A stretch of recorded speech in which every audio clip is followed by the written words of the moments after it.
Yeah, you'll get started. That's the thing we do. 6:30? 30 days.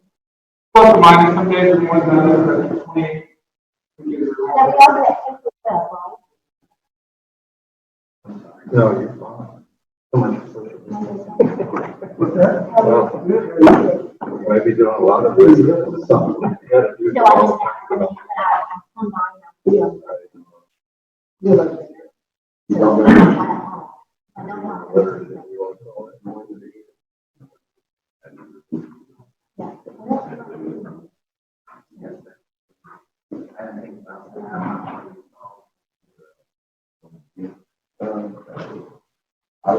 Mine is,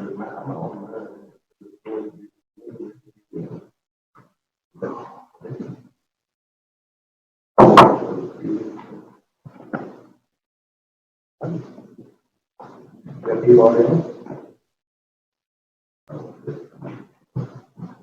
like it's possible where you have one kid when you pointed it home. One, yeah. So, Gonna have a, let it on.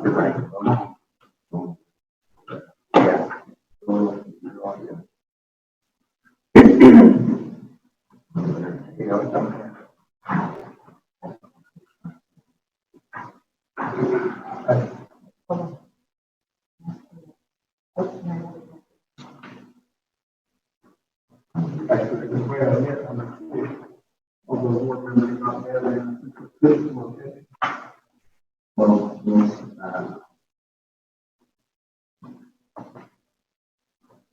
in ideal times, so just so you guys know.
any changes on our, what we received? Got it, needed. Yeah, needed,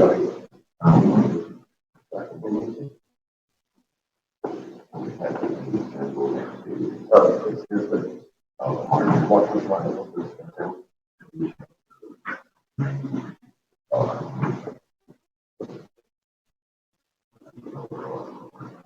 yeah, well, working on our,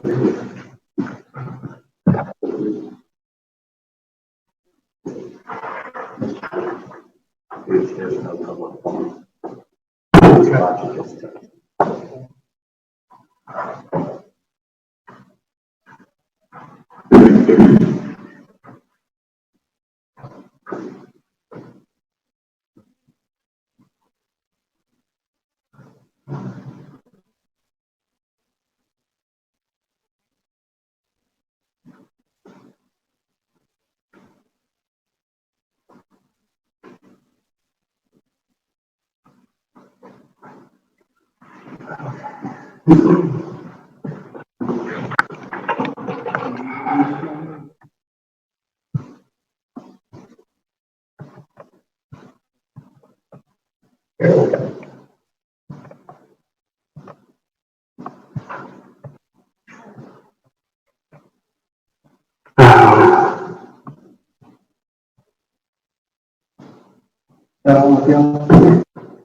Unmuting you guys, board members now.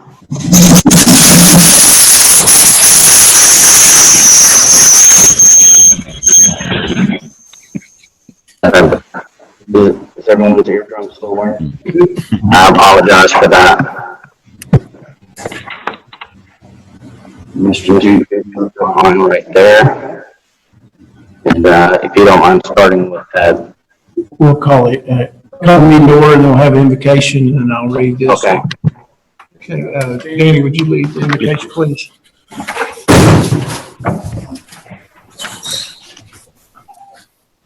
Gracious Heavenly Father, thank you for this day. Thank you for the collection of people here that are doing the school's work, Lord. And watch over us as we see the goings on of the school. Please protect our country, our county, and our school district for this outbreak that we're having, Lord. And just do as you see fit, Lord. And I ask all these things in your name. Amen.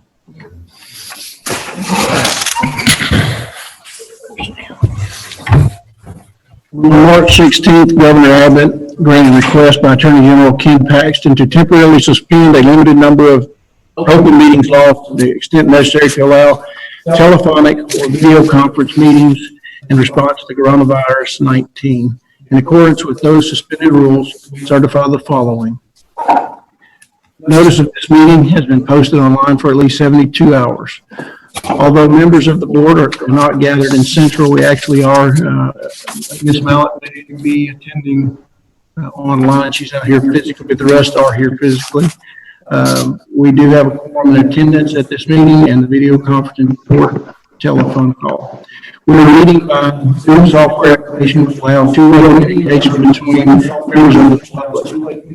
As we noted at any in-person meeting, members of the public who have followed the instructions on the meeting notice for registering to speak during the public comment portion will be unmuted for 5 minutes to speak.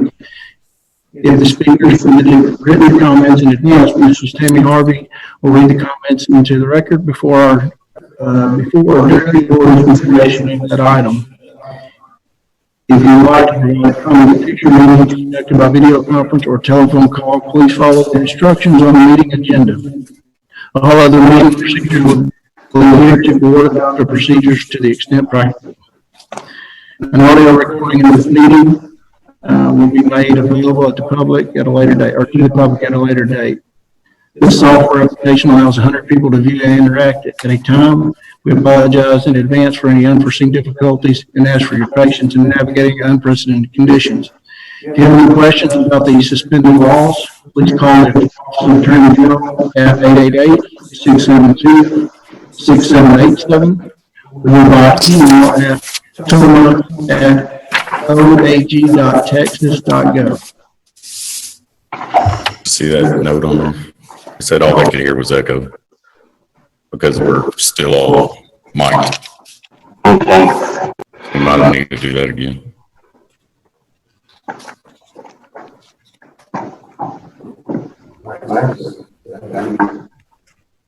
Mine shows a.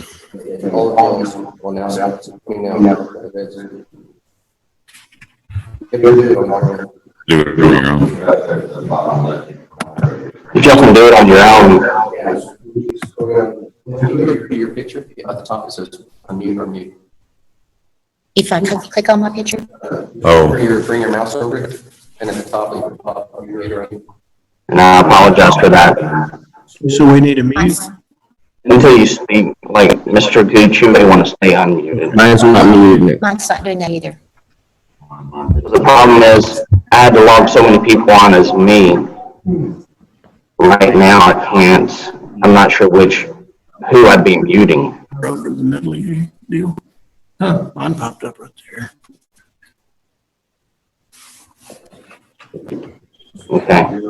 All right. Sorry. Yeah, mine doesn't pop up. Okay, maybe that'll help. Thank you for reading that, Mr. Gooch. We'll post that as well somewhere so people can see that information. So we're for a meeting.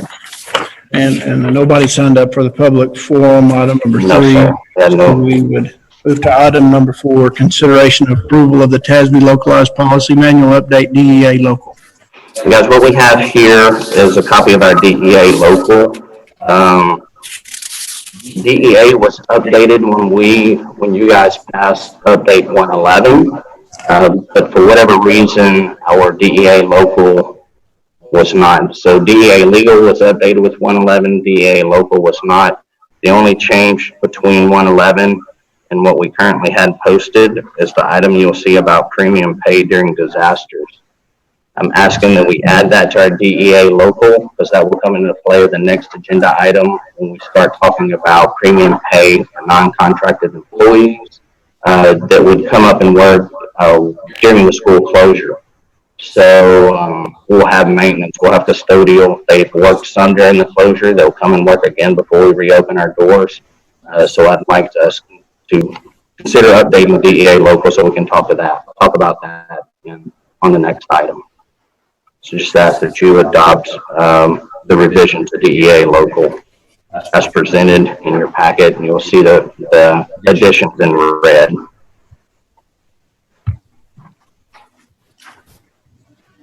So does this wording right here need to be updated to DEA local, the 11, or does it need to include that on the motion? Are we okay? We could.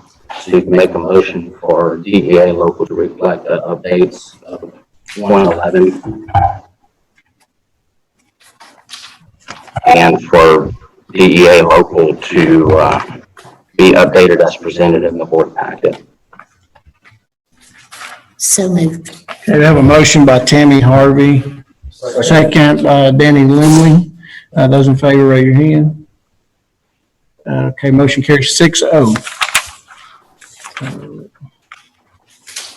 Item number 5, consideration of the resolution of the Board of Trustees regarding employee compensation during periods of school closure and granting the superintendent certain authority related to the employee duty days and compensation. Yeah, this resolution, guys, is only coming into play due to COVID-19. It would give me the authority when we're talking about the school calendar, working with days that may not be made up. Also gives me the authority to continue to pay employees during the closure. So just so you know, what we've heard from TEA is that our funding will continue to flow like always. We should continue to pay our employees as always. The resolution, we just updated DEA local, so that part of this resolution would come into play at item number 7. And with that, again, it's talking about, we have non-contracted employees such as custodial, maintenance, maybe even transportation at some point in time. I think it would be appropriate for us to pay those people time and a half, as what this would talk about, when they work while we're closed. So the way this resolution will work is everyone that's employed by the district will receive pay as if they worked a regular week. That's everybody. That's custodial, that's food services, that's transportation. And then you have those people that would come in extra and actually work while closed. This would pay them something a little extra for those hours worked. So let's say I am food services, and I would be getting paid for 40 hours, just like I would normally work. I'm getting that whether I'm here or not. But then I'm here, I'm serving the meals in the pickup line. That time, if it took me 10 hours a week, that 10 hours I get paid time and a half. The other 30 hours will be my regular pay. Does that make sense? Trying to take care of the people that are actually up here working during this closure, giving them a little something extra for being here. If I understand correctly, that's what other districts, surrounding districts are doing as well, from what I've heard and read. Yes, sir. Those people are trying to do the right thing to take care of their people. So I just ask that the board would adopt this resolution or approve this resolution as presented. A motion by Luke to approve the resolution as presented. Second by Red Evans. Those in favor, raise your hand. Motion carries 6-0. Item number 6, consideration of authorizing superintendent to offer teacher employment contracts and professional extra duty assignments for the 2020-2021 school year from April 1, 2020 until September 18, 2020. Yes, this is the same authority you guys gave me last year. It only went May through September, so this is adding 1 month to it, which is April. Doing that because we are still conducting school business, which means we may or may not have turnover, which means we may or may not need to post positions. And in order to try to continue school business, I would ask that you give me this authority. Same as last year, it's just that we're including April this year, so we don't have to conduct too many meetings given the circumstances.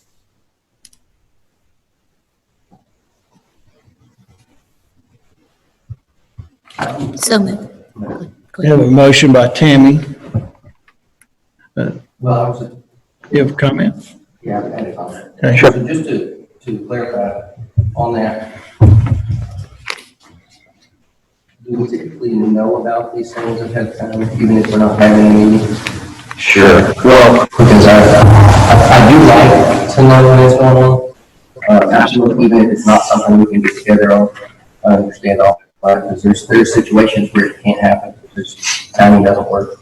And I'm more than happy to let you guys know as soon as we post something that we posted it. If we're looking at hiring somebody, you need that information. The way we handled it last year, let's say we hired somebody in June and we didn't meet till July, or in the July personnel update, I would let you know about the people that were hired in June. But if your request is known right beforehand, I don't have any problem. This isn't even something I like to have, but we got to conduct school business. And that's the only reason I'm asking for it, so that we don't miss a beat. Because I promise you, all the other districts in the state are moving forward, and we need to move forward as well. No, I understand that. No, that's not a problem, Mr. Bassett. I don't mind letting you guys know. Like I've been updating you guys with emails. I don't mind continuing the same process for personnel. It's more for the employer you're hiring than it is Mr. Martindale. They want to be assured that they're going to get the contract and not having to wait until July or August, depending on when that hire date was. They know they're in. It's not, they're going to show up on the agenda and somebody decides they know something about their background and vote on it. Not that that would be an issue, but it's more for the employee than it is for the school. We need to secure those contracts or they'll be looking elsewhere. Right. Yeah. No. And I just to concur with what Jason said, there's been a time that, we've lost some people that we wanted to hire in years past because they didn't have the authority. And I'm like you, Luke, I like to be up to date and know kind of what's going on. And you've done that, Mr. Martindale. I appreciate it with your emails and things. But like Jason said, though, a lot of times it's for that person, the employee that's wanting to know whether they have the job or not, to look elsewhere or not. Just ask the board approve, authorizing me to have the authority to offer employment contract professionals to do the assignments for the 2020-2021 school year, beginning at April 1st, going through September 18th. So we have a motion on the table by Tammy. Second by Danny Limley. Those in favor, raise your hand. Motion carries 6-0. Item number 7, superintendent report. We've got a number of things going on, as you guys can imagine. Just to give you a quick update on our food pickup. Week 1, we had 99 meals picked up. Last week we had 98 meals picked up, so it looks like we're kind of consistent numbers there. We'll continue and through the closure, whatever that may be. The only thing is this week we've changed our pickup times from 10 to 12. It was 9:30 to 12:30, which was an extended period of time, and we kind of weren't getting people during those times. So we figured 2 hours is as good as 3. Before I made that adjustment, I looked around to see what the other districts were doing as well, and many of them were just doing 2 hours instead of 3. So just to let you know on that. We have a daily teleconference meeting with TEA and Commissioner Morath. He's been doing a great job trying to guide and direct all the districts in the state of Texas to get it through this. When school closures first started taking place, those phone calls were 7 days a week. They've recently been dialed back to just Monday through Friday, and those are extremely helpful. We have weekly, same kind of meeting, weekly with the Region 6 Service Center. And kind of same situations, but it allows, this is on the smaller setting, so it allows us districts to talk to see how they handle certain situations. In typical educator fashion, we're borrowing each other's ideas and adapting what we're doing. As I mentioned earlier, from the very beginning, Commissioner Rath said for us not to worry, that funding is going to continue. And since then, we've heard funding is going to continue as long as we're providing instruction. So that's what we've been. We had teachers spend a week, the first week we were closed, they spent a week preparing instructional supports. Last week we sent those out, and we'll continue to do that again through the closing. Some of the information as far as funding goes and what we'll be following as a district, we had spring break, and then the week after that is when our teachers were actually preparing. So the code we'd be using with TEA is called closed preparing. Since then, we've rolled out our instructional support, so the code we'd be using if they provided us closed instructing, and that'll get us through our school closure.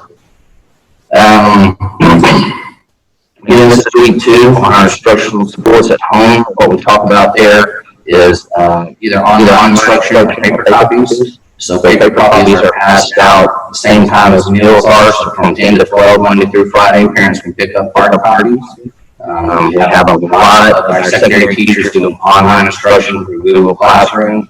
So some of those teachers, some of those kids in classes aren't missing a beat. They've been using Google Classroom all year, and even my 2, it really hasn't changed much for them. They're just doing their Google Classroom stuff from home instead in the classroom.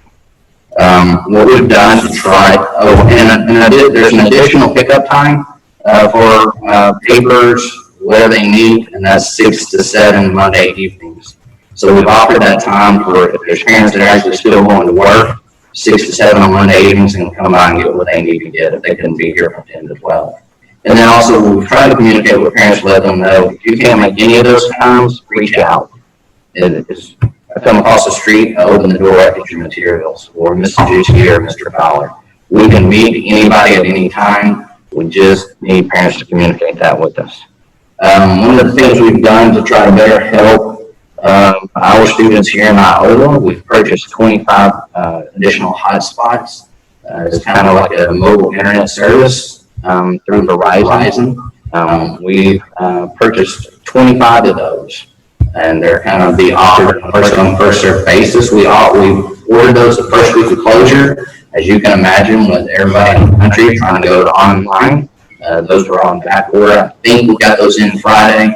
They're going out on a first come, first served basis, starting with seniors and juniors. And the reason that is because our seniors and juniors are continuing their online dual credit classes through WIN. So we can't afford for those guys to miss a beat. As far as I know, all our dual credit kids were taken care of last week, though. They have internet at home, or we got them a hotspot, we got them a device, but as soon as anybody is going there. Ms. Adusky spent time in a teleconference meeting with some elementary teachers yesterday evening, and because what we're trying to figure out now as a district is what does grading look like? How are we going to move forward with this? We're pushing instruction out to people. We're having great response by families that are doing it. How are we going to go about giving kids credit for this? How are we going to go about giving students credit so we can wrap up the school year? So Ms. Adusky did that with her teachers yesterday evening. Mr. Fowler is doing the same thing with some of his teachers this afternoon. And then the administrative team is going to have a Zoom meeting tomorrow to try to figure that out for a district.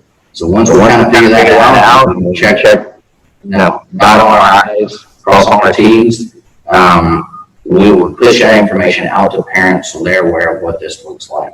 Obviously, I'll be sharing that with you guys in that updated data as well. I think that's where we stand for now. It's been a really crazy time. I thank you guys for your patience, for your support, for your grace. It goes a long ways whenever even Commissioner Morath, the head of our state educational system, says no one's ever gone through anything like this. People are going to make mistakes along the way. And he even includes himself in that statement and asked for grace from school districts.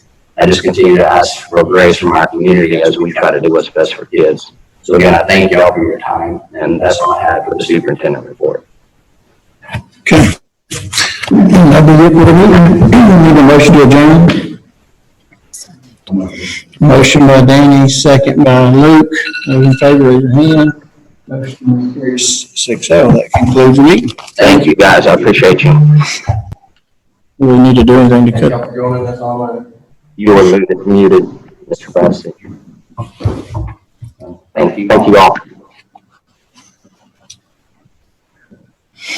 And I'll come around and shut those down for you guys.